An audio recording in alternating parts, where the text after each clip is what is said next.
Livro de Shemot. Seja bem-vindo.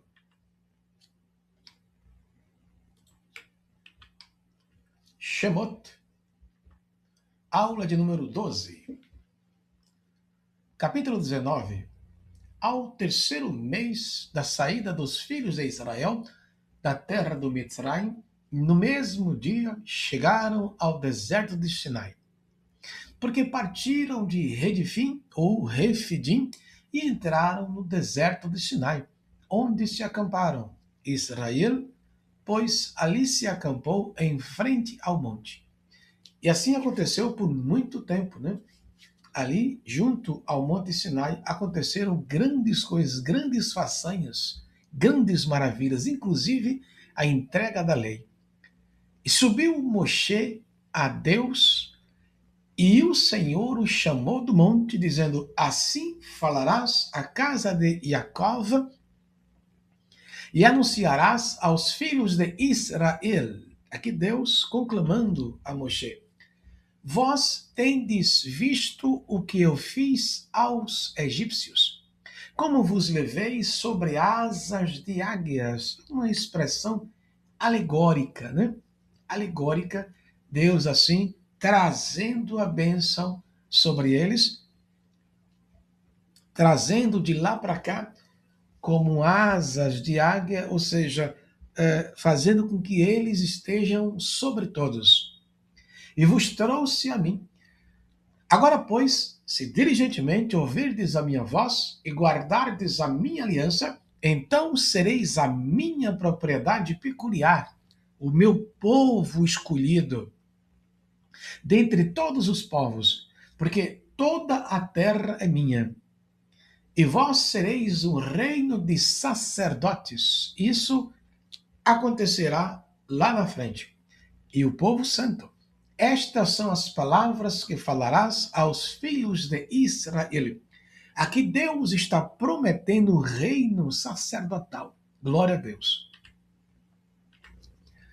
E veio Moshe e chamou os anciãos do povo e expôs diante deles todas estas palavras que o Senhor lhe tinha ordenado. Glória a Deus. Bendito o nome de Jesus. Então, todo o povo respondeu a uma voz e disse: tudo que o Senhor tem falado, faremos. E relatou Moshe ao Senhor as palavras do povo. Pena que, na verdade, eles não cumpriram. Prometeram, mas não cumpriram.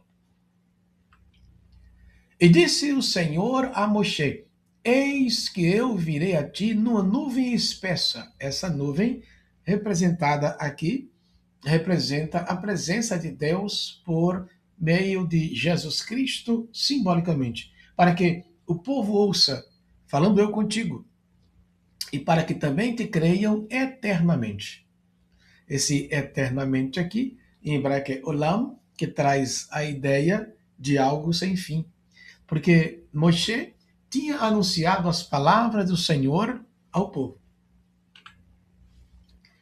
Disse também o Senhor a Moshe: vai ao povo e santifica-os hoje e amanhã, e lavem eles as suas roupas. Lembrando que santificar, a palavra santificar no Velho Testamento não tem a mesma denotação e conotação que no Novo Testamento. Muito importante isso. E estejam prontos para o terceiro dia, porquanto no terceiro dia o Senhor descerá diante dos olhos de todo o povo sobre o monte Sinai. Versículo 11. Glória a Deus. O Senhor descerá, né? Isso aqui é uma expressão alegórica, porque na verdade Deus não desce nem sobe, né? Deus, ele é muito maior até mesmo que o globo da Terra. Descerá aqui é uma força de expressão. E marcarás limites ao povo em redor, dizendo: guardai-vos, não subais ao monte, nem toqueis o seu termo. Todo aquele que tocar o monte certamente morrerá. Olha aqui, né? Deus marcando limites para o povo. Isso traz uma conotação muito espiritual, né? Existem três tipos de povos: aqueles que estão no pé do monte, aqueles que estão no meio do monte e aqueles que estão no cume do monte. Né? Fala-se de intimidade com Deus Todo-Poderoso. Isso é bem interessante. Nenhuma mão tocará nele, porque certamente será apedrejado ou asseteado. Quer seja animal, quer seja homem, não viverá, soando a trombeta longamente. Então subirão ao monte. Veja aí, ao toque de trombeta. Lembrando que o toque de trombeta, Paulo disse: se a trombeta der um som incerto, quem pode se preparar para a batalha, né? Então havia vários toques de trombeta. E aqui é um deles: toque de trombeta para a reunião e ouvir as palavras de Deus. Então Moshe desceu do monte ao povo e santificou o povo, e lavaram as suas roupas, né? Mais uma vez, cuidado com a palavra santificar no Velho Testamento, ok? No Novo ela tem uma conotação mais aprofundada. E disse ao povo: estai prontos ao terceiro dia, e não vos chegueis à mulher, né? Até parece que relação sexual é pecado, né? Mas tinha toda uma tipologia no Velho Testamento, né? Havia toda uma tipologia que apontava para Cristo. E aconteceu que ao terceiro dia, ao amanhecer, houve trovões e relâmpagos sobre o monte, e uma nuvem espessa e um sonido de trombeta muito forte, ou seja, uma trombeta específica para tal, de maneira que estremeceu todo o povo que estava no arraial. Né? Imagina todo aquele povo ali, tremendo, prestes a ouvir a voz do Senhor, aquela tensão sobre eles, né? Imagina. E Moshe levou o povo fora do arraial ao encontro de Deus e puseram-se ao pé do monte. Né? Veja, ao pé do monte, porque a intimidade do povo não era equivalente, né? Pelo menos comparada a Moshe. Portanto, ficariam ao pé do monte com a determinação, com a proibição da parte de Deus de não subir além, nem tocar. E todo o monte Sinai fumegava, porque o Senhor descera sobre ele em fogo, e a sua fumaça subiu como fumaça de uma fornalha, e todo o monte tremia ardentemente, grandemente. Veja, a presença de Deus ali no monte. Isso traz uma ideia marcante, né? A presença de Deus em nossa vida treme as bases de nosso ser. Glória a Deus. E o sonido da trombeta ia crescendo cada vez mais. Moshe falava e Deus lhe respondia em voz alta, né? Num som, segundo a história, como de um grande trovão, né? Segundo a tradição. Bem interessante. E descendo o Senhor sobre o monte Sinai, sobre o cume do monte, chamou o Senhor a Moshe ao cume do monte, e Moshe subiu. Veja onde estava a santidade e a intimidade de Moshe com Deus. Né? O povo estaria ao pé do monte, não podia subir nem tocar. Mas Moshe, Deus o chamou para o cume do monte. Veja a intimidade do grande profeta de Deus, Moshe. Se você perguntar a um judeu ortodoxo, religioso, quem foi o primeiro rei de Israel, todos vão responder sem pestanejar, sem pensar duas vezes: Moshe. Moshe foi o primeiro rei de Israel. Glória a Deus. E disse o Senhor a Moshe: desce, adverte ao povo que não traspasse o termo, para ver o Senhor, para que muitos deles não pereçam. Cuidado com essa expressão, ver o Senhor, tá? Em João, capítulo 1, versículo 18, Yeshua, Jesus, disse: ninguém viu a Deus, ok? E sim o Filho do homem, o Filho de Deus. Portanto, ninguém viu a Deus, nem Adão, antes mesmo de pecar. Diz a Bíblia que ele ouvia a voz de Deus passear no jardim, mas não teve o privilégio, a graça de contemplar a Deus. E também os sacerdotes que se chegam ao Senhor se hão de santificar para que o Senhor não se lance sobre eles. Também os sacerdotes, né? Aqueles chefes das tribos que estavam ali na determinação de falar, em certo sentido, e limitadamente ao povo. Então disse Moshe ao Senhor: o povo não poderá subir ao monte Sinai, porque tu nos tens advertido, dizendo: marca termos ao redor do monte e santifica. Ok? Então, Moisés ali falando com Deus a respeito dos sacerdotes e o povo que não poderia subir ao monte.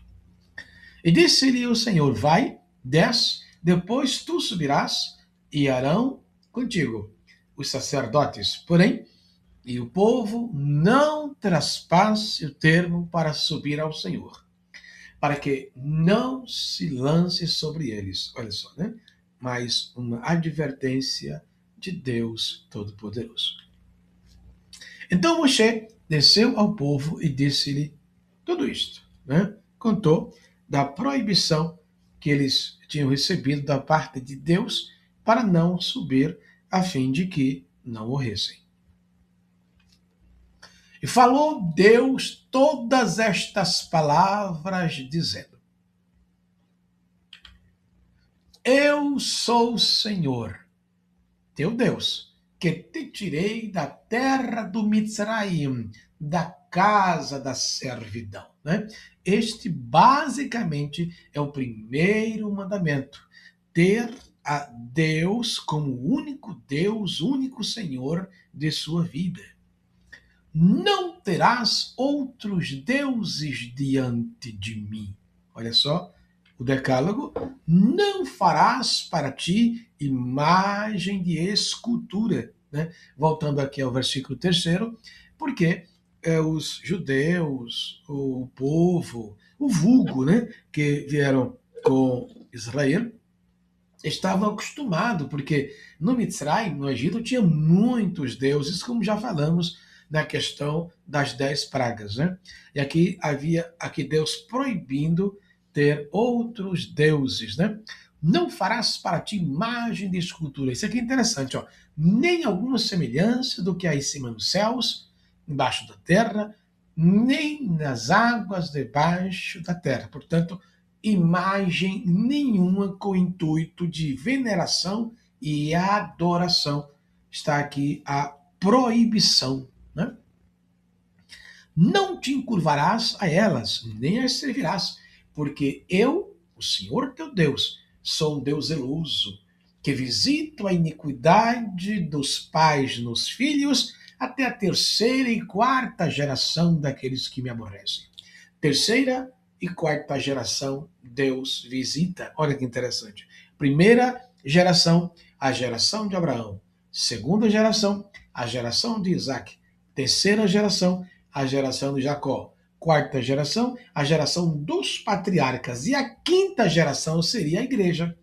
Interessante, não? Então, Deus visitaria até a 4ª, ou seja, a nação de Israel. Na 5ª, que é a igreja, ele não mais visitaria. Ele passaria a estar dentro dela, morar nela. Por isso que diz a Bíblia que nós, a igreja de Cristo, somos a habitação de Deus Todo-Poderoso. Glória a Deus. E faço misericórdia a milhares dos que me amam e aos que guardam os meus mandamentos. Glória a Deus. Amém. Não tomarás o nome do Senhor teu Deus em vão, porque o Senhor não terá por inocente o que tomar o seu nome em vão. Tem muita gente por aí brincando com as coisas de Deus, né? Os judeus, pelo menos ortodoxos e religiosos, né? Eles temem falar o nome de Deus assim por brincadeira. Eles costumam dizer Hashem, né? Hashem, Baruch Hashem, que o nome te abençoe, o nome te abençoe, Baruch Hashem, né? Então, eles dizem Hashem, Hashem, quando não, Adonai e assim por diante, mas não pronuncia o nome de Deus em vão, né? Lembra-te do dia do Shabat para o santificar, né? Shabat aqui aguarda no sábado, o quarto mandamento. 6 dias trabalharás, farás toda a tua obra, mas ao 7º dia é o sábado do Senhor teu Deus, o Shabat. Não farás nenhuma obra, nem tu, nem teu filho, nem tua filha, nem o teu servo, nem a tua serva, nem o teu animal, nem o teu estrangeiro que está dentro das tuas portas. Não faça nada. Este é o dia que vocês terão e que vocês guardarão para me adorar. Glória a Deus. Porque em 6 dias fez o Senhor os céus e a terra, o mar e tudo que neles há. E ao 7º dia descansou. Portanto, abençoou o Senhor o dia do Shabat e o santificou. Lembrando que quando diz a Bíblia aqui, ó, em 6 dias fez o Senhor, em Gênesis, Bereshit, capítulo 2, versículos 1 e 2, você vai entender que Deus não fez em 6 dias. Ele fez até o 7º dia. E no 7º dia descansou. Aí subentende que ele usou um pouco do 7º dia ainda. Mas aqui está englobando. Como foi apenas um pouco, considera-se apenas 6 dias. Honra a teu pai e tua mãe, para que se prolonguem os teus dias na terra que o Senhor teu Deus te dá. Veja, o 5º mandamento envolve aqueles que geram, aqueles que trazem a vida às pessoas. Honra papai e honra mamãe. Veja, é o primeiro mandamento com promessa de Deus, é honrar os velhinhos. Glória a Deus, né? E a promessa de Deus para quem honra os velhinhos é ter os seus dias prolongados na face da terra. Não matarás. É mais correto dizer aqui, não assassinarás.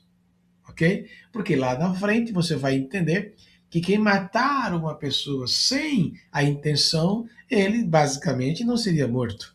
Então, mais coerente dizer aqui, não assassinarás. Não adulterarás, ou seja, não quebrante a lei. E mais específico, a lei da instituição monogâmica, a lei do casamento. Não furtarás, né? Furtarás. Aqui temos a ideia de roubar e furtar, os dois, tá? Roubar e furtar. Não dirás falso testemunho contra o teu próximo, ok? Não cobiçarás a casa do teu próximo, não cobiçarás a mulher do teu próximo, nem o seu servo, nem a sua serva, nem o seu boi, nem o seu jumento, nem coisa alguma do teu próximo. Não cobiçarás, ok? O que é cobiçar à luz da etimologia da palavra? É um desejo fora do controle. É um desejo que não é normal, ok? Um desejo exacerbado. Não é pecado desejar ter um carro como o carro do teu próximo. Pecado é você desejar ardentemente o carro do teu próximo. Isso sim é pecado. E todo o povo viu os trovões e os relâmpagos e o sonido da trombeta e o monte fumegando, e o povo, vendo isso, retirou-se e pôs-se de longe. Olha que interessante, né? A voz de Deus como a voz de trovão. Segundo a tradição, o trovão traz a ideia, né, na sua etimologia, da palavra e da voz do próprio Deus. Isso é bem interessante. E disseram a Moshe: fala tu conosco, e ouviremos. E não fale Deus conosco para que não morramos. Veja, eles próprios entendiam, compreendiam como eles estavam distantes de Deus, né? Que tristeza, né? Como eles estavam distantes de Deus. E Moshe disse ao povo: não temais, Deus veio para vos provar e para que o seu temor esteja diante de vós, a fim de que não pequeis, né? Não temais, Deus veio apenas para vos advertir, né? Mas ali eles demonstram diante de Moisés e Moshe a situação espiritual que eles se encontravam diante de Deus Todo-Poderoso. E o povo estava em pé de longe, e Moshe, porém, se chegou à escuridão onde Deus estava. Né? Ah, pastor, Deus está nas trevas. Aqui fala-se da nuvem espessa, que representava a glória de Deus Todo-Poderoso. Então disse o Senhor a Moshe: assim dirás aos filhos de Israel: vós tendes visto que dos céus eu falei com vocês. Né? Olha que interessante, né? Deus aqui confirmando e corroborando para o povo. Temos aqui os 10 mandamentos, né? Primeiro, não terás outros deuses diante de mim, mas na verdade, à luz do judaísmo, o primeiro é eu sou o Senhor. Ok? Não farás para ti mais de escultura. O segundo, não tomarás o nome do Senhor teu Deus em vão. O terceiro, lembra-te do Shabat. Veja que o sábado aqui, ele não é muito tido como um mandamento, mas como uma advertência. Honra papai e mamãe, que seria o primeiro mandamento com promessa. Não matarás, mas coerente, não assassinarás, não assassinarás, não adulterarás. Isso é advertência de Deus contra a lei da monogamia, da instituição monogâmica. Não furtarás, que também envolve não roubarás. Não darás falso testemunho, e por fim, não cobiçarás a mulher do próximo ou as coisas do próximo e assim por diante. E aqui nós temos só uma advertência do catolicismo romano: amar a Deus sobre todas as coisas, primeiro. Segundo, não tomar o seu nome em vão. Terceiro, guardar domingos e festas. Eles mudaram aqui, né? Guardar domingos e festas. Isso é perigoso, né? O quarto, honra pai e mãe, seria o quinto, mas como eles tiraram o quarto, eles tiraram aqui a questão de o segundo, não farás para ti imagem, eles tiraram, e aí, uma vez tirando, ficou o quinto como quarto.